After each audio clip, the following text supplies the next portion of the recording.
வனமேலே கடவுளூர் TV நேயர்கள் லட்சுமண அன்பு வணக்கங்கள். இப்போ நம்ம பார்க்க போகிறது வார ராசி பலன் 20ஆம் தேதியிலேருந்து 26ஆம் தேதி வரை எப்படி இருக்க போதும் தான் எப்போதும் சொல்லதான் ராசிக்கு பார்ப்பதை விட லக்னத்துக்கு பாருங்கள். ஏன்னா அந்த லக்னத்துக்கு பார்க்க ரொம்ப பர்ஃபெக்டாக வரும். ஸோ உதாரணத்துக்கு ஒரு விச்சிக ராசி மகர லக்னம் மகர ராசிக்கான பலன்களே வரும், ரொம்ப பர்ஃபெக்டாக இருக்கும். இன்னொரு விஷயம் என்னென்னா முதல்ல வர்றது பொது பலன்களாக வரும். ஸோ அதுக்கப்புறம் தசாபுத்தி ஆந்திரங்களில் பற்றி ஃபுல்லாக அந்த பலன்கள் சொல்லும். உங்களது தசாபுத்தி என்ன இருக்கோ அதை நோட் பண்ணி வச்சுட்டு அதையும் மிங்கிள் பண்ணி ரொம்ப பர்ஃபெக்டாக இருக்கும். ஸோ மறக்காம பாருங்கள், இந்த டிப் வீடியோ டைமில் டிப் ஆஃப் த வீக் இருக்குது மறக்காம. தனுசு ராசிக்கு பார்த்தீங்கன்னா குரு. ஸோ குரு பார்த்தீங்கன்னா உங்களுக்கு 6ல் இருக்கார். ஸோ 4ஆம் தேதி 6ல் சொத்துக்கள் ஏதாச்சும் லோன் போட்டு வாங்கலாம் அப்படிங்கிற எண்ணங்கள் நிறைய பேர் இருக்கும். வண்டி வாகனம் லோனில் வாங்குறதுக்கான வாய்ப்புலாம் ரொம்ப சிறப்பாக இருக்குது. உங்களுக்கு 2ஆம் அதிபதி 3ல் சின்ன சின்ன கலகங்கள் ஏற்படுவதற்கான வாய்ப்பு ரொம்ப கவனமாக இருக்கணும். அது மட்டும் வேலையில் இருக்கவங்க ரொம்ப கவனம் தேவை. ஏதாச்சும் வேலையில் அவன் இப்படி சொல்கிறான் இவன் இப்படி சொல்கிறான்னா கேட்காதீங்க. தயவு செய்து உண்மையை கண்டறி மௌனமாக இருக்கிறது ரொம்ப ரொம்ப நல்லது. பொங்கிராதீங்கன்றது தான் உண்மையான விஷயம். மற்றபடி 4ஆம் அதிபதி உங்களுக்கு 6ல் இருக்கும்போது சொத்துக்கள் வாங்குறதுக்கான வாய்ப்பு, அது லோனில் வாங்குறதுக்கான வாய்ப்புலாம் இருக்குது. ஸோ அதெல்லாம் பார்த்து நடந்துக்குங்க. அதுக்கப்புறம் பார்க்கும்போது உங்களுக்கு 5ஆம் அதிபதி செவ்வாய் 4ல் இருக்கும்போது குழந்தைகளுக்காக நிறைய செலவு ஏற்படுவதற்கான வாய்ப்பு, குழந்தைகளுக்காக சின்ன அலைச்சல் ஏற்படுவதற்கான வாய்ப்பும் நிறைய இருக்குது.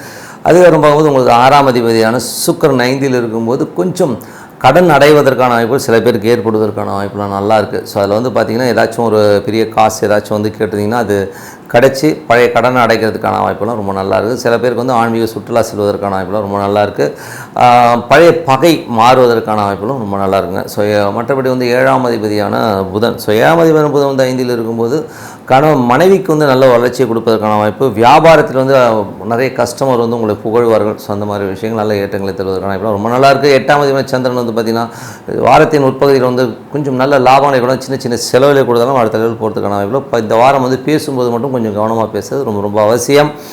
அதுக்கப்புறம் பார்க்கும்போது உங்களது 9ஆம் அதிபதியான சூரியன். ஸோ 9ஆம் அதிபதி சூரியன் உங்களுக்கு 6ல் இருக்கும்போது வேலை விஷயம் நிறைய அலைச்சல் இருக்கும். வெளிநாடு செல்லணும்னு இருக்கும், வெளிநாடு செல்வதற்கான வாய்ப்பு, அப்பா சம்மந்தமான உறவில் சின்ன சின்ன ஒரு பகை உணர்ச்சியோ கொஞ்சம் வாக்குவாதங்கள் வருவதற்கான வாய்ப்பு ரொம்ப கவனமாக இருக்கணும்.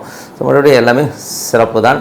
அதுக்கப்புறம் உங்களது 10ஆம் அதிபதியான புதன். ஸோ 10ஆம் அதிபதியான புதன் 5ல் இருக்கும்போது தொழில் ரீதியான விஷயங்கள் ரொம்ப கவனமாக இருக்கணும். ஸோ இதில் பார்த்திங்கன்னா தொழில் ரீதியான விஷயங்கள் சின்ன சின்ன ஸ்ட்ரெஸ் வருவதற்கான வாய்ப்புலாம் இருக்கணும். கொஞ்சம் கவனமாக இருக்க வேண்டிய ஒரு காலகட்டங்கள் தாங்க. 11ஆம் அதிபதியான சுக்கிரன். ஸோ 11ஆம் அதிபதி சுக்கிரன் 5ல் இருக்கும்போது ஆன்மீக சுற்றுலா பிரயாணங்கள் மேற்கொள்வதற்கான வாய்ப்பு சில பேருக்கு ஏற்படலாம். சில பேர் நிறைய வெளியூர் போய் ஒரு ஆன்மீக சுற்றுலா செல்வதற்கான வாய்ப்புலாம் ரொம்ப சிறப்பாக இருக்குங்க.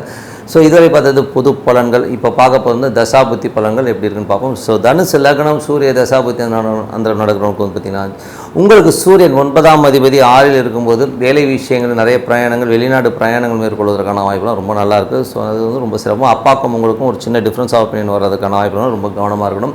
தனுசு லக்னமாக சந்திர தசாபுத்தி அந்த 8ஆம் அதிபதியான சந்திரன் உங்களுக்கு வாரத்தின் முற்பகுதியில் பெரிய லாபங்களை கொடுத்தாலும் அதுக்கப்புறம் சின்ன சின்ன விரயங்களை கொடுப்பால் கொஞ்சம் கவனமாக இருக்கணும். மற்றபடி பேசும்போது மட்டும் கொஞ்சம் பார்த்துக்கிட்டு எல்லாமே சிறப்பு.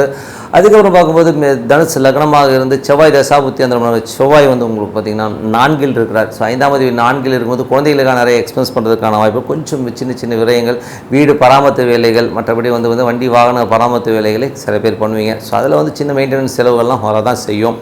தனுசு லக்னமாக ராகு தசாபுத்தி அந்த ராகு பார்த்திங்கன்னா உங்களுக்கு 4லிருந்து புதனுடைய சாரத்தில் போகும்போது புதன் நல்ல ரீதியில் நல்ல ஒரு பெரிய ஒரு வளர்ச்சியை கண்டிப்பாக வரும். கணவன் மனைவி உறவுகள் ரொம்ப சிறப்பாக இருக்கும். ஸோ புதுசாக மனைவி பேரில் வியாபாரம் ஆரம்பிக்கலான்ற எண்ணங்கள் சில பேருக்கு வருவதற்கான வாய்ப்பு ரொம்ப நல்லா இருக்குது. பட் இருந்தாலும் அதெல்லாம் யோசிச்சு பண்ணுங்கள், ஓகேங்களா.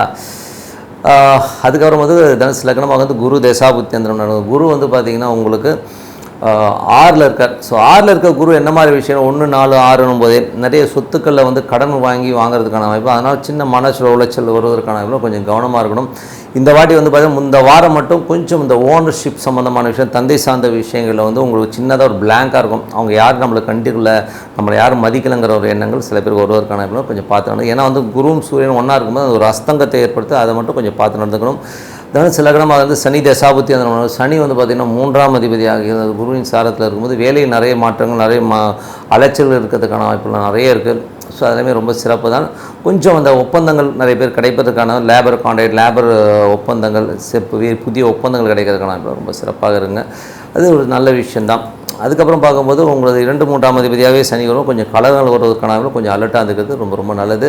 தனுசு லக்னமாக இருந்து புதன் தசாபுத்தி அந்த புதன் வந்து பார்த்திங்கன்னா உங்களுக்கு வந்து 5ல் இருந்து அவர் வந்து 7ஆம் அதிபதியாக வந்து நல்லாயிருக்கும். ஸோ உங்கள் மனைவிக்கு வந்து நல்ல லாபங்கள் கிடைக்கிறதுக்கான வாய்ப்பு, உங்கள் பார்ட்னர்ஷிப் சம்மந்தமான விஷயங்கள் நல்ல லாபங்கள் வருவதற்கான வாய்ப்பு ரொம்ப நல்லா இருக்குது.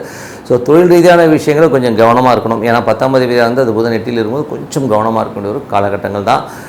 தனுசு லக்னமாக வந்து கேது தசாபுத்தி அந்த கேது வந்து 10ல் இருக்கும். தொழில் ரீதியான விஷயங்கள் சில பேர் கடன் வாங்குறதுக்கு அதனால் மன உளைச்சல் வருவதற்கான வாய்ப்பு ரொம்ப ரொம்ப கவனமாக இருக்கணும். ஸோ அதனால் வந்து இப்போதைக்கு கொஞ்சம் அலர்ட்டாக இருக்கிறத வந்து பார்த்துட்டு இருக்கிறது தான் ரொம்ப ரொம்ப நல்லது. மற்றபடி உங்களுக்கு வந்து தனுசு லக்னமாக வந்து சுக்கிர தசாபுத்தி அந்த சுக்கிரன் 5ல் இருக்கும்போது வேலை பளுக்கள் அதிகமாக இருப்பதற்கான வாய்ப்பு இருக்குது. நிறைய வேலை வாங்குறாங்கப்பா என்ன பண்ணுற மாதிரி மன உளைச்சல்கள் சில பேருக்கு வரலாம்.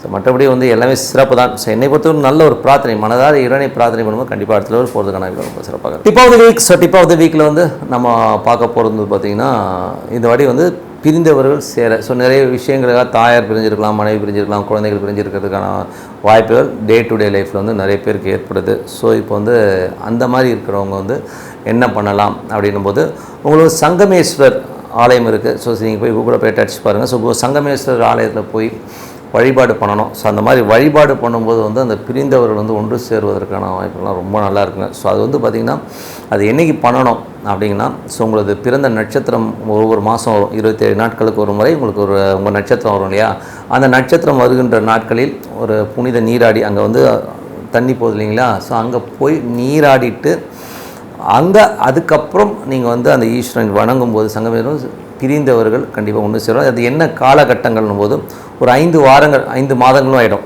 ஓகேங்களா, மாதத்துக்கு ஒரு அடி தானே வரும். ஸோ 5 மாதம் விடாமல் உங்கள் நட்சத்திர பிரகாரம் போயிட்டு கும்பிட்டுட்டு வந்தீங்கன்னா பிரிந்தவர்கள் கண்டிப்பாக ஒன்று சேருவதற்கான இப்போ ரொம்ப சிறப்பாக இருக்குது.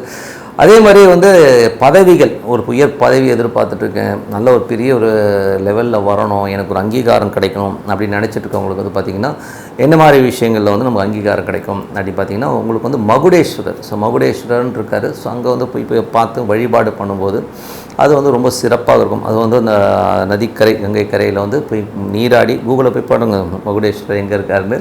ஸோ உங்களுக்கு அட்ரஸ் வரும். ஸோ அதில் வந்து போய் நீராடிட்டு அந்த நீங்கள் பிறந்த நட்சத்திரம் அன்றைக்கி நீராடிட்டு வரும்போது சிறப்பான பலன்கள் அடுத்த லெவல் போகிறதுக்கான வாய்ப்புலாம் ரொம்ப நல்லா இருக்குது.